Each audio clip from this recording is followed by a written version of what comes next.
26/11 मुंबई का वह काला दिन। आखिर क्या हुआ था उस दिन? कैसे दहली माया नगरी? 26 नवंबर 2008 को लश्कर-ए-तैयबा के 10 आतंकवादियों ने मुंबई को बम धमाकों और गोलीबारी से दहला दिया था। इस आतंकी हमले को आज 13 साल हो गए हैं, लेकिन यह भारत के इतिहास का वो काला दिन है जिसे कोई भूल नहीं सकता। हमले में 160 से ज्यादा लोग मारे गए थे और 300 से ज्यादा लोग घायल हुए थे। मुंबई हमले को याद करके आज भी लोगों के दिल दहल उठते हैं। मुंबई हमलों की छानबीन से जो सामने आया है वह बताता है कि 10 हमलावर कराची से नाव के रास्ते मुंबई में घुसे थे। इस नाव पर 4 भारतीय सवार थे जिन्हें किनारे तक पहुंचते पहुंचते खत्म कर दिया गया था।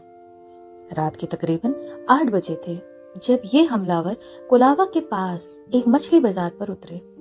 वहां से वे 4 ग्रुपों में बंट गए और टैक्सी लेकर अपनी मंजिलों का रुख किया। कहते हैं कि इन लोगों की आपाधापी को देखकर कुछ मछुआरों को शक भी हुआ और उन्होंने पुलिस को जानकारी भी दी, लेकिन इलाके की पुलिस ने इस पर कोई खास तवज्जो नहीं दी और न ही आगे बढ़े अधिकारियों या खुफिया बलों को जानकारी दी।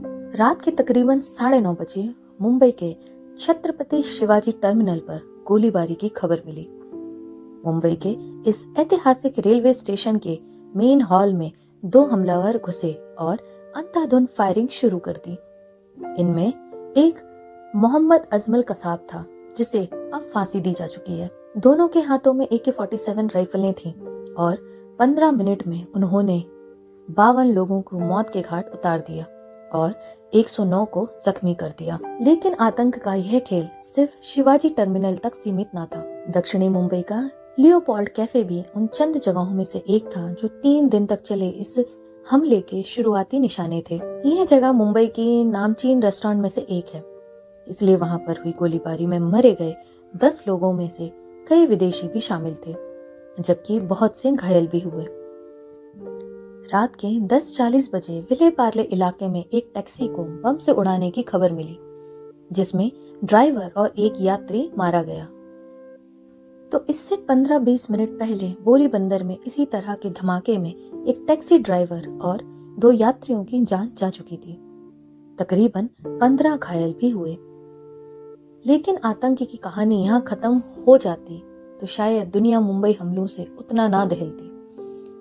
26/11 के 3 बड़े मोर्चे थे: मुंबई का ताज होटल, ओबरॉय ट्राइडेंट होटल और नरीमन हाउस।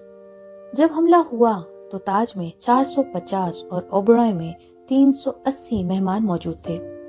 खास तौर से ताज होटल की इमारत से निकलता धुआं तो बाद में ही हमलों की पहचान बन गया।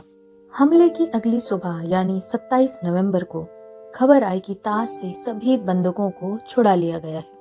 लेकिन जैसे जैसे दिन चढ़ा तो पता चला कि हमलावरों ने कुछ और लोगों को अभी बंधक बना रखा है, जिनमें से कई विदेशी भी शामिल हैं। हमलों के दौरान दोनों ही hotel rapid action force, marine commandos और नेशनल सिक्योरिटी गार्ड कमांडोज से घिरे रहे। एक तो NSG कमांडो के देर से पहुंचने के लिए सुरक्षा तंत्र की खिंचाई हुई, तो हमलों की लाइव मीडिया कवरेज ने भी आतंकवादियों की खासी मदद की।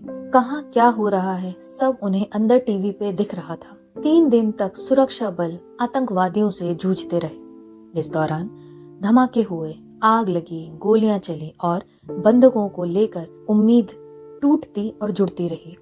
और न सिर्फ भारत से 1.25 अरब लोगों की बल्कि दुनिया भर की नजरें ताज, ओबरॉय और नरीमन हाउस पे टिकी रहीं। हमले के वक्त ताज में अंतर्राष्ट्रीय व्यापार पर यूरोपीय संघ की संसदीय समिति के कई सदस्य भी शामिल थे।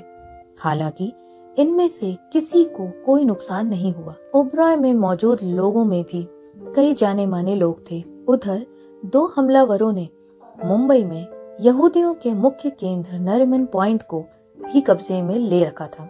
कई लोगों को बंधक बनाया गया। फिर NSG के कमांडोज ने नरीमन हाउस पर धावा बोला और घंटों चली लड़ाई के बाद हमलावरों का सफाया किया गया। लेकिन एक NSG कमांडो की भी जान गई। बाद में सुरक्षा बलों को वहां से कुल 6 बंधकों की लाशें मिली। 29 नवंबर की सुबह तक 9 हमलावरों का सफाया हो चुका था और अजमल कसाब के तौर पर एक हमलावर पुलिस की गिरफ्त में था।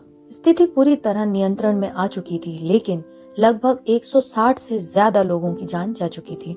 इस घटना को लेकर बॉलीवुड में कई मूवीज, वेब सीरीज भी बनी, जैसे hotel Mumbai, Phantom, the attack of 26/11, जिसमें बखूबी बताया गया है इस पूरी कहानी को और किस तरीके से इन आतंकियों ने खेला था ये खूनी खेल।